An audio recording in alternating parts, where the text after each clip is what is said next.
Hello, everybody. Welcome back. Sam Tom here.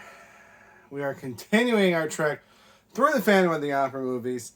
6 official Phantom of the Opera movies going up on YouTube, with one additional video going up on Patreon about a movie that's not really Phantom of the Opera, but it's kind of Phantom of the Opera. Today, we are talking about the 2011 filming of the 1986 stage musical Phantom of the Opera. So, the musical was written in 86. The filming that I watched was recorded in 2011. Kind of like what they did with Hamilton. It was recorded over multiple performances. This one was 3 performances, then edited together and released like a movie, but it's not a movie. So, this is kind of the odd one out, because it's not a movie like the rest of these. And I'm going to be honest, this one was kind of a background watch for me for a couple of reasons. Number one, it's really long. Number two, I had a lot of other stuff I had to do. Number three, it's very similar to this movie, which I'm already pretty familiar with. And number four, I kind of want to actually go see the stage musical someday. And so I didn't want to be so engrossed in this that there were no surprises or anything left. So I noticed quite a bit of additional material on this, but I wasn't glued to it. So hopefully, if I ever get to go see it on stage for real, there will be plenty of stuff to keep me engaged. Obviously, I'm going to be engaged if I'm at a live performance rather than watching a TV screen, but hopefully you know what I mean. So just want to make that clear. This was more of a passive watch for me, intentionally. So just keep that in mind as I go through this. First thing we're going to talk about are the ages. As I've said before, I'm tracking the ages of the love interests throughout all of these. Not that I have an issue with couples that have an age gap. Don't take it the wrong way. But I don't have an issue with it when they are consenting adults. And in these productions, those two things are not always the case. But here, we're doing good, okay? The actor that played the Phantom in this recording was 33, by far our youngest Phantom. The actress playing Christine was 29, our oldest Christine. And the actor playing Raoul was 31, which is on the lower end of the Raouls that we've had. So, age difference between Phantom and Christine was 4 years. Between Raoul and Christine, only 2 years. Very close together in ages. No creepy stuff going on, which, you'd hope for a performance that is performed dozens, if not hundreds, if not thousands of times, that, you're not going to make a child make out with a man that many times. I've got the wrong set of notes pulled up. Here we go. I will also say that this is the one that I've watched most recently. I actually watched it the day I'm recording all of these. So, again, that might play into what I have to say. First note is different lyrics. So, this movie, that was my entry point into the Phantom of the Opera IP, is the film version, basically, of this musical. So, most of the music is the same. There's just more of it in this. But there's different lyrics in a couple spots. I don't know if that's good or bad. It was just confusing, because I thought I knew the words, and I did not. Kind of made it fresh in a way, though, so I didn't dislike it. Just worth noting. Carlotta. I don't want to say anything negative about the actress that played Carlotta in this production. She very much seemed like, as much of a real person as the rest of them. The issue is with my experience watching this version, where Carlotta is a cartoon that I love. And so this one is just a little bit more dialed down, which isn't bad. It's just not as funny, because she's not over the top. But, it's not like she was trying to be funny, so it's not a dig at her in any way. It's just a different viewing experience. Because Carlotta is, even though it's the same character, it's a very different portrayal of that character. Then we get to Christine. We haven't talked about this yet, so this is kind of weird because my notes are backwards because I watched this one first, and I had already seen this one first, and this is the newer one for me. So like, just bear with me. A lot of these notes are comparing it to this one, but Christine in this movie, and we'll get to it, is like a statue. She just stands still on stage. She does nothing. She's completely lifeless. Christine in this one, as I expected, nailed it. Like, so much more engaging. Not only is the acting better, because she's not just standing still the whole time, but the first scene where she sings that aria that Carlotta had sung, where it then transitions to her on stage, when she first starts, her voice is kind of shaky and she's nervous and stuff like that. And it's just like, it just makes so much more sense. And like, I know the people that are big fans of the musical are going to be like, duh, obviously the stage show is better than the movie. The movie's not blah, blah. I'm just saying, it never really made sense to me in the movie why everybody else was so desperate to keep Carlotta, because she's crazy in that movie, and she's insane, and she's rude, and everybody hates her. But the managers are so desperate to keep her just because she's established and Christine isn't. But Christine right away nails it in that movie. She's boring to look at, but her voice is really, really good. But in this, because she's new to this, and she's nervous, and she's inexperienced, her voice is shaky there at the beginning. And even though she ends up nailing it in the show, she's not a proven consistent star. So, and Carlotta is not a cartoon. So it makes way more sense in this as to why the managers want to have Carlotta back despite the threats from the Phantom. I also wrote Meg, not as nonsense. Again, comparing it to this one, there's a bit in the Angel of Music song where Meg has the line in this version.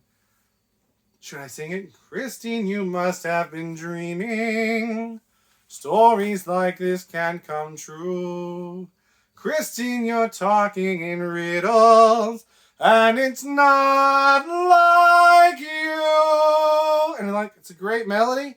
It's a great song, but it doesn't make any sense. Because Christine apparently has been talking about this for a very long time, because Madame Giry knows about it, and it's not like Christine has been hiding the fact that she's got a teacher. So, you must have been dreaming, stories like this can't come true. It's a weird placement of that line in this conversation, and like, Christine is even singing in her lines that the angel has come to her in dreams. So it's like, she knows that some of what she's experienced has been in dreams, but then that obviously contrasts to this other stuff. So to say that it's all a dream is very dismissive. And then, you know, you're talking in riddles and it's not like you. It's like, how is that unlike Christine? She's been doing this for like years, apparently, right? For 3 years, according to Carlotta, these things have been happening. So that line is just weird and out of place. And the lyrics are different in this, right? Obviously, this came first, so it's not like they changed it. But like, it just makes way more sense because Meg isn't just talking nonsense in this version. The face reveal is actually sneaky. Again, I'm sorry, but we're comparing it to this one because they're so close. In the movie version, when Christine unmasks the Phantom for the first time, she like takes her time going up to him and fiddling around with the mask, and then like pushes it off, and he's like looking at her the whole time, and then he gets all mad, and you can listen to Delilah, right? He's super upset about it, and he's like, dude, you just sat there and let her do it. Like, what are you talking about? Whereas in this one, she comes up from behind him, and it's very quick, and so when he gets upset and starts yelling and screaming at her, it makes way more sense. That's going to be the tagline of this, it makes way more sense. Fast forwarding to the masquerade scene, when he comes in dressed as the Red Death and he's got a skeleton mask, the the mandible of the skeleton mask moves when he talks, and like maybe they had to do it that way to get the microphone to pick it up right, but I just do not like the way it looks. It looks like a cartoon with the mandible flapping up and down. In the backstory given in this version, the Phantom escaped from the circus when he was a man, and he had already in the circus. That's where he got the skills. They have the same line, but it's said differently. Of like the architect, composer, magician, engineer, whatever it is. You know, the Tony Stark, right? The genius billionaire, playboy philanthropist. That line is presented differently in this than it is in the movie. And it very much makes it seem like he picked up those skills in the circus. And then when he was a man, escaped from the circus. Separate from Madame Giry. She just happens to know all this. Whereas in this version, he was very much a boy. And she helped him escape. And then somehow he picked up all those skills later. Which, again, we'll get to it. I'm sorry, this is out of order. Bear with me. But again, what's the tagline? It makes more sense. Christine fights back! Finally! You see that? Number one Christine! Out of all the Christines! Because the scene where everybody's getting the letters, right? And they're arguing, and Carlotta's saying, obviously Raoul is doing this, and blah, blah, blah, blah, blah. Actually, it might not even be that scene. It might be the scene later where they're planning of how they're going to catch the Phantom, and we'll just have Christine single ball. She pushes back. She's like, I don't want to do this. This isn't me, right? And when Carlotta's accusing her, and I think Carlotta accuses them again in that scene, in this, but not in the movie, which is why I'm getting it confused. But basically, you know, Carlotta is saying that they're behind it. She's like, I don't want this. Why do you think that I want this? And she fights back, and she pushes back, and she speaks up for herself, which is the only version where Christine actually speaks up for herself. And then, you know, they decide to force her to do it anyway. But, you know, at least she put up a fight. Christine nailed it in this version. And then the reveal on the stage of the Phantom's face. In the movie, it's like very clear to pretty much everyone pretty early on when the Phantom switches with the actor. And it's actually the Phantom on stage. And then once again, she very slowly reaches up to his mask and pulls it off in front of the whole audience. And it's just like, dude, you had to have seen that coming. In this version, the actor, the character, is covered. There's a hood over their face. So nobody knows until she takes the hood off, which may or may not have been in the script for the show. But then he's got his face on, and that's, I think, when everyone realizes. And then, once again, very quickly, she comes up and snatches the mask off to reveal it to the audience, and so he reacts and goes crazy and stuff like that. That's the last note that I have. So, say it with me, makes way more sense. You can see, it wasn't my favorite version. I don't know if you can see that. There's a glare. The Phantom, I ranked at number 3 out of 6. I don't find this Phantom as intimidating as Gerard Butler, but that could easily just be chalked up to that Gerard Butler is the version that I'm familiar with. So this one was very much competing against that. We'll talk about it more in the 2004 version, but like this version is a better singer, which I think makes him a worse Phantom. Christine, best Christine by far of all of them. Way to go, Christine. Raoul's number 3. Raoul's very similar to the film version of Raoul, but for me, and this is just my interpretation, I feel like this Raoul cares more about Christine than this Raoul does. They both have the same flaws, which is just a little bit of that bossiness from some of the other ones, where he's like, oh, we'll go to dinner, 5 minutes, get dressed, you know. It's not as much, and it's not as intense as the older versions, but it's still just a little bit of, you're just bossing around like she's your property, and she's expected to just agree to everything you say.